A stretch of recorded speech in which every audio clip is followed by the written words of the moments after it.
Bonjour à tous et bon retour sur ma chaîne. Ce soir, on va faire plutôt un point de marché sur la situation actuelle plutôt qu'un point sur les actions françaises. On va regarder à quelle sauce on va pouvoir être mangé dans les semaines à venir. C'est parti.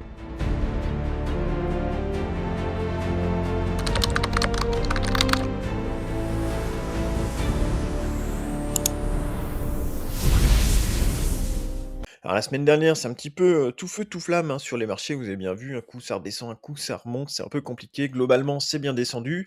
C'est pas pour autant qu'on a un crack boursier. On est loin du crack boursier. Hein, voilà, malgré tout ce qu'on peut voir sur YouTube et tout ça.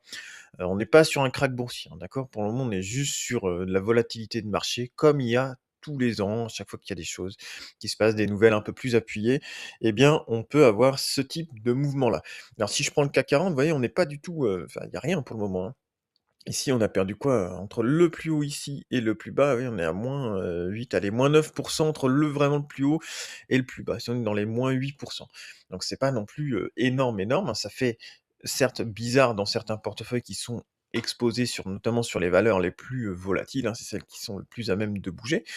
Mais, bon, pour le moment, il n'y a pas péril dans la demeure. Regardez, c'est toujours haussier, hein. Pour le moment, c'est toujours haussier. Les indicateurs nous disent que c'est haussier. Après, on avait repéré des points ici d'achat, donc, je sais plus si c'est avec les membres ou avec tout le monde, j'avais mis les points d'achat. Donc le premier, il est sur la moyenne mobile 200 qui correspond 200 jours, qui correspond à la moyenne mobile, 50 semaines, hein, qu'on a ici, qui était réactive vendredi.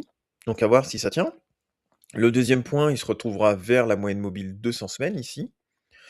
Et ensuite, le troisième point, on aura les niveaux d'avril 2025 sur le coup de panique de Trump. Donc vous voyez, il y a encore de la marge, hein. On est pas mal au-dessus encore, hein. Là, il y a encore moins 15 par rapport au niveau d'avril 2025. Vous voyez, il y a un an, tu es 15 en dessous. Donc il y a encore de la marge pour que ça bouge. Et puis après, le niveau, ce sera le niveau ici de fin 2022, suite à la baisse de 2022. Et là, on serait, je vais redézoomer un petit peu à la louche. On est là. Moins 28. Donc vous voyez, il faut prendre tous les scénarios en compte. Ici, on reviendrait sur 2022, ici sur 2025, ici la moyenne mobile de 100 semaines, ici la moyenne mobile 200 jours. Donc, pour le moment, voilà, il n'y a pas péril dans la demeure. Et on va voir les stratégies un petit peu, comment gérer ces choses-là. Alors, si vous avez fait du long terme, est-ce que ce qui se passe actuellement géopolitiquement, notamment avec l'Iran, est de nature à impacter votre investissement à long terme? Pour ma part, je pense que non. Donc moi, j'ai absolument rien revendu de ce que j'avais en long terme. J'ai même acheté un petit peu cette semaine des choses, mais j'ai rien vendu parce que, voilà, je pense que c'est une information qui n'est pas de nature, pour le moment, à faire varier mes positions, à un horizon de 20 ans. Voilà. Que ce soit 10, 15, 20 ans, je pense que si le conflit en Iran, il s'arrête aussi rapidement qu'il a commencé, les marchés repartent dans l'autre sens. Voilà, tout simplement. Si jamais ça dure un petit peu, le marché va trouver un point d'équilibre, sûrement un peu plus bas, après à voir où c'est. Mais je pense que ça s'adaptera et voilà, ça va se caler au fur et à mesure. Ça mettra plusieurs semaines, plusieurs mois sans problème, hein, mais on trouvera un point d'équilibre et voilà, donc pour ma part, pour le moment, il n'y a pas de enfin, bah, je vois pas de risque de dégradation, plus que ça de la situation. Ça peut encore en faire -10, -15. Les marchés peuvent très bien, sur certaines nouvelles, redescendre encore très fort, mais à ce moment-là, on ira plutôt chercher des opportunités que chercher des points de vente, hein. Et dans ce cas-là, stratégiquement, éventuellement, ce qu'on peut faire, c'est acheter de l'indice, hein. Tout simplement, vous fixez, je sais pas, du CAC 40, bah, dites: «OK, 1 point d'entrée, il est là, le deuxième point d'entrée, il est là, le troisième il est là». Et puis si jamais il y a grosse panique, eh bien, vous mettez une dernière cartouche là, ouais, vous rentrez sur une, deux, trois, quatre fois, ça vous fait un point milieu qui sera à peu près, par ici, là, ce serait pas trop mal. Et puis ça permet de faire des entrées où vous rentrez en plusieurs fois selon les niveaux. Vous faites une sorte d'investissement à seuil, voilà, ça peut être pas mal à faire ça, quand vous avez des marchés baissiers. Et puis après, bah, si vous avez des entreprises que vous aimez bien, des entreprises de qualité, je sais pas moi, type, Air Liquide et qui est complètement, bazardée en même temps que le marché, alors qu'il y a pas de raison qu'elle soit bazardée, plus que ça parce qu'elle fait de bons résultats, eh bien on viendra la chercher, vraiment sur des phases de baisse, sur des anomalies de marché. Sinon, bon, ça vaut pas trop le coup encore, dire il y a pas d'opportunité là à 167 €. Il y a plein d'actions, il y a pas forcément d'opportunité là, hein. Il y a toujours GTT qui fonctionne bien, mais il y a du Hermès par exemple qui casse sa moyenne mobile de 100 semaines, ça attention par exemple. Attention, ça peut aller chercher quand même pas mal plus bas. Ouais, mais voilà, globalement, il faudra aller chercher à ce moment-là, les actions. Si vous voulez pas trop vous prendre la tête, de l'indice, avec des seuils dans la baisse et puis c'est parti. Après ça peut être de l'indice, là je vous fais voir le CAC 40, hein, mais ça peut être de l'indice monde. Là, je prends par exemple le CW8 ici, ça c'est un ETF monde, il y en a plein d'autres, hein. Fixer la moyenne mobile 200, bah, là, on y est dessus. Voilà, si ça panique plus, dans la semaine prochaine ou les semaines à venir, bah, il y aura un niveau sur la moyenne mobile 50 semaines.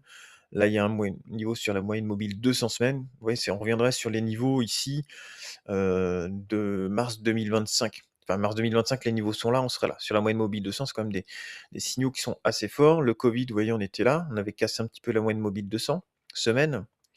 Là, ici, en 2016, on était venu frotter dessus. Ouais, donc s'il y a toujours la tendance haussière, mais que les marchés paniquent, on pourrait venir aller chercher aisément, enfin aisément, ça se fait un peu dans la douleur, hein, mais chercher les 500 € dans un premier temps sur le CW8, sur un ETF monde et puis, si après les marchés passent baissier, ben, on réadaptera la stratégie, mais sur une stratégie de long terme, c'est plutôt pas mal.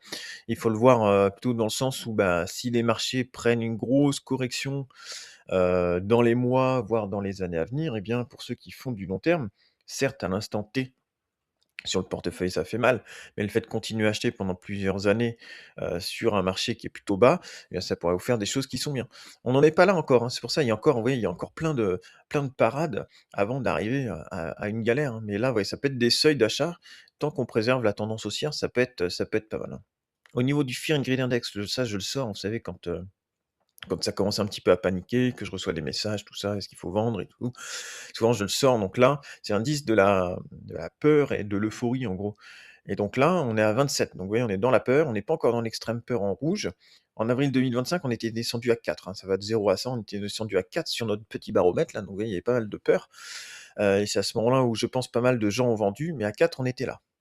Et derrière, il y a eu un rebond assez exceptionnel de pas loin de 40. Donc vous voyez, il y a encore de la marge pour aller chercher notre Fear and Greed, quelque chose de plutôt sympa. Et après, il y a le VIX aussi que vous pouvez regarder, c'est l'indice de la volatilité. Et là, on est encore assez bas sur le VIX, on peut aller chercher beaucoup plus haut. Donc il y a encore de la marge à la baisse, hein, sans problème. Avant d'avoir le moindre rebond, on peut très bien avoir encore pas mal de marge, hein. Si on regarde le S&P 500, ouais, on est juste là, hein.